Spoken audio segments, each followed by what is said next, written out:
Raise your hand if you've ever been asked the question, what do you want to be when you grow up? Now, if you had to guess, how old would you say you were when you were first asked this question? You can just hold up fingers.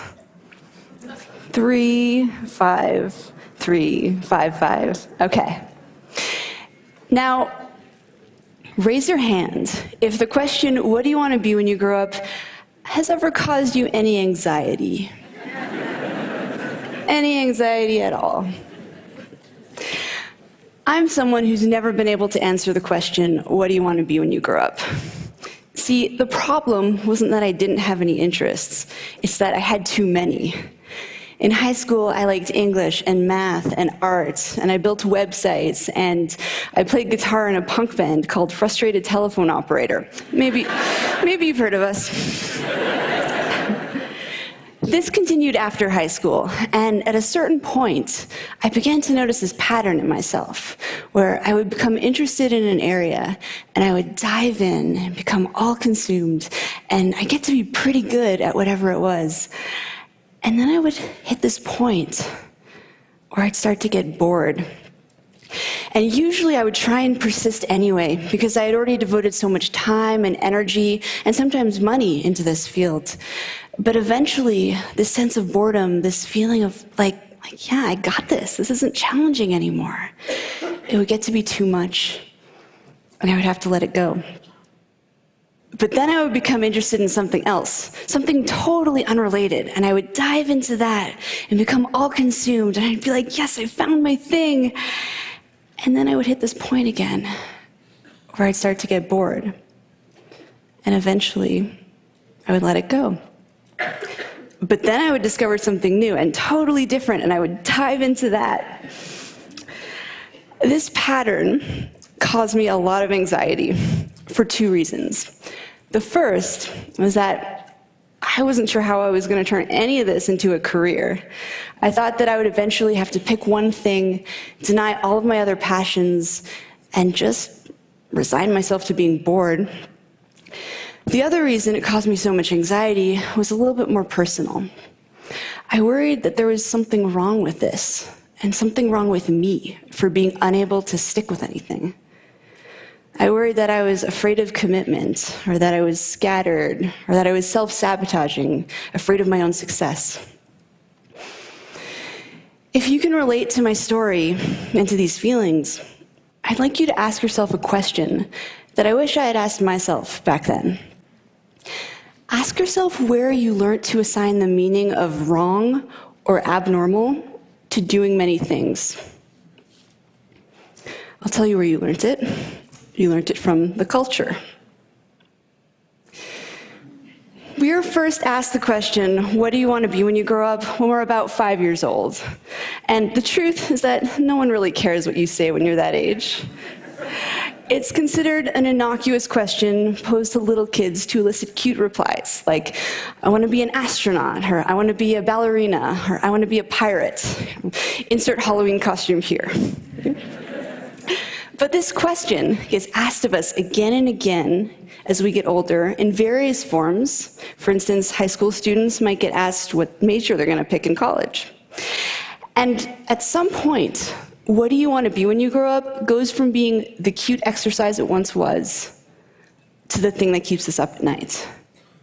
Why?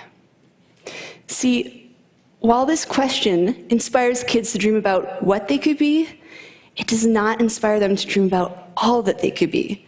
In fact, it does just the opposite. Because when someone asks you what you want to be, you can't reply with 20 different things. The well-meaning adult will likely chuckle and be like, oh, how cute, but you can't be a violin maker and a psychologist. You have to choose. This is Dr. Bob Childs. And he's a luthier and a psychotherapist. And this is Amy Ung, a magazine editor turned illustrator, entrepreneur, teacher, and creative director. But most kids don't hear about people like this. All they hear is that they're going to have to choose. But it's more than that. The notion of the narrowly focused life is highly romanticized in our culture. It's this idea of destiny, or the one true calling. The idea that we each have one great thing we are meant to do during our time on this earth, and you need to figure out what that thing is and devote your life to it. But what if you're someone who isn't wired this way?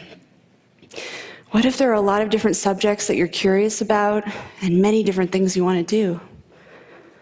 Well, there is no room for someone like you in this framework. And so you might feel alone. You might feel like you don't have a purpose. And you might feel like there's something wrong with you. There's nothing wrong with you. What you are is a multi-potentialite.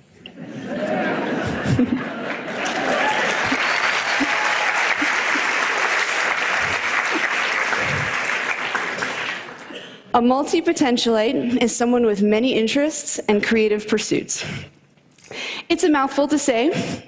It might help if you break it up into 3 parts: multi-potential and ite. You can also use one of the other terms that connote the same idea, such as the polymath, the Renaissance person. Actually, during the Renaissance period, it was considered the ideal to be well-versed in multiple disciplines. Barbara Scher refers to us as scanners. Use whichever term you like, or invent your own. I have to say, I find it sort of fitting that as a community, we cannot agree on a single identity. It's easy to see your multipotentiality as a limitation or an affliction that you need to overcome. But what I've learned through speaking with people and writing about these ideas on my website is that there are some tremendous strengths to being this way. Here are 3 multipotentialite superpowers. 1, idea synthesis. That is combining 2 or more fields and creating something new at the intersection. Shaw Wong and Rachel Binks drew from their shared interests in cartography, data visualization, travel, mathematics, and design when they founded Meshu. Meshu is a company that creates custom, geographically inspired jewelry. Shaw and Rachel came up with this unique idea, not despite, but because of their eclectic mix of skills and experiences. Innovation happens at the intersections. That's where the new ideas come from. And multipotentialites, with all of their backgrounds, are able to access a lot of these points of intersection.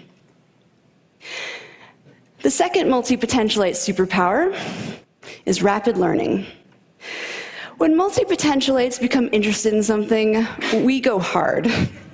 We absorb everything we can get our hands on. We're also used to being beginners because we've been beginners so many times in the past. And this means that we're less afraid of trying new things and stepping out of our comfort zones.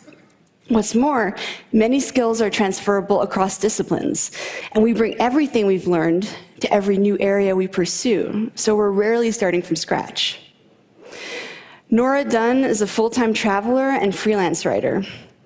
As a child concert pianist, she honed an incredible ability to develop muscle memory.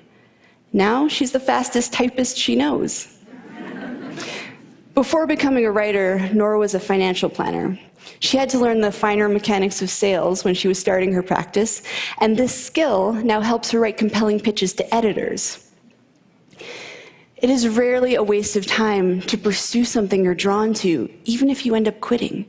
You might apply that knowledge in a different field entirely, in a way that you couldn't have anticipated.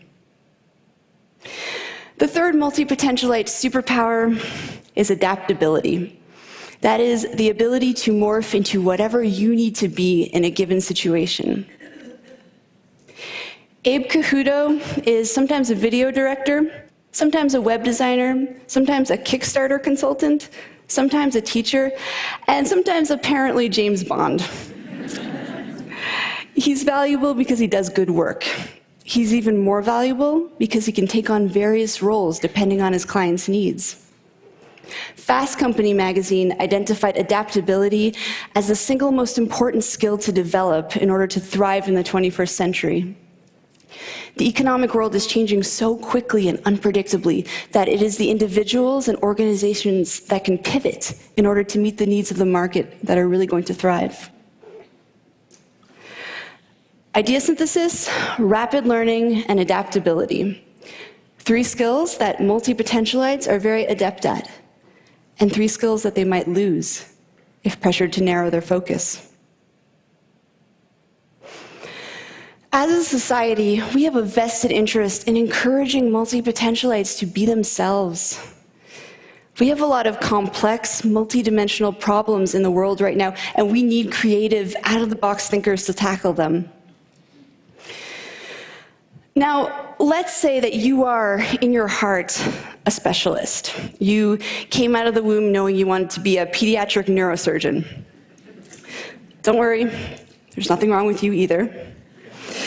In fact, some of the best teams are comprised of a specialist and multi-potentialite paired together. The specialist can dive in deep and implement ideas, while the multi-potentialite brings their breadth of knowledge to the project. It's a beautiful partnership. But we should all be designing lives and careers that are aligned with how we're wired. And sadly, multi-potentialites are largely being encouraged simply to be more like their specialist peers. So with that said, if there is one thing you take away from this talk, I hope that it is this. Embrace your inner wiring, whatever that may be.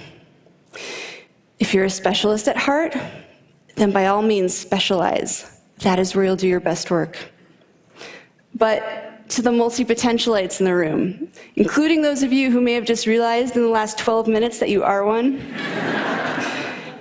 to you I say, embrace your many passions.